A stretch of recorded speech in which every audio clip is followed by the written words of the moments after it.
Rainy season ആയതുകൊണ്ട് മിറ്റം തൂക്കുന്നതൊക്കെ കുറവാണ്. പക്ഷെ ഇന്ന് അത്യാവശ്യം വൃത്തികേടായിട്ട് കിടക്കുന്ന കണ്ടപ്പോൾ ഒന്ന് അടിച്ചു വാരി ഇട്ടേക്കാന്ന് കരുതി. അതൊക്കെ കഴിഞ്ഞപ്പോഴത്തേക്ക് നല്ല വിശപ്പ്. അമ്മ തന്നുവിട്ട കുറച്ച് അവലോസുപൊടി ഇരിപ്പുണ്ടായിരുന്നു. അതിനകത്തേക്ക് കുറച്ച് പഴവും കൂടെ ചേർത്ത് ഞാൻ അങ്ങ് കഴിച്ചു. ആദ്യമായിട്ടാണ് ഈ കോംബോ ട്രൈ ചെയ്യുന്നത്. സംഭവം കൊള്ളാം.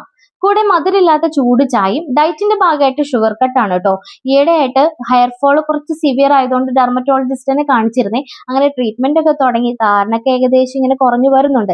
സമയം വൈകിയതുകൊണ്ട് നേരെ ലഞ്ചിലേക്ക് കടക്കുവാണ്. വല്ലപ്പോഴും മാത്രം കിട്ടാറുള്ള ചുവന്ന ചീരയാണ് ഇന്നത്തെ മെയിൻ. എന്നോട് ഇലക്കറികളൊക്കെ നന്നായിട്ട് കഴിക്കാൻ പറഞ്ഞുകൊണ്ട് ഞാൻ 2 കെട്ട് ചീര വാങ്ങിയിട്ടുണ്ടായിരുന്നു. തൽക്കാലം ഇപ്പോൾ 1 കെട്ട് മാത്രം എടുക്കുന്നുള്ളൂ. കറണ്ട് ഇല്ലാത്തത് കൊണ്ടാണ് പുറത്തിരുന്ന് നന്നാക്കി എടുക്കുന്നത്. ഇനി അടുത്ത പണി കൊഴുവ വെട്ടലാണ്. കുറച്ചധികം മീൻ ഉള്ളതുകൊണ്ട് പണി അല്പം കൂടുതലാണ്. എന്തായാലും വേഗം മീനൊക്കെ വെട്ടി കഴുകി വൃത്തിയാക്കി മസാലയൊക്കെ തേച്ച് വറക്കാനായിട്ട് വെച്ചു. ഇന്നലത്തെ മോരുകറി കുറച്ച് ഇരിപ്പുള്ളത് കൊണ്ട് വേറെ കറികളൊന്നും ഞാൻ വെക്കുന്നില്ല. തൽക്കാലം ഇപ്പൊ ചീരത്തോരനും മീൻ വറുത്തും മോരുകറിയൊക്കെ ഉണ്ട്.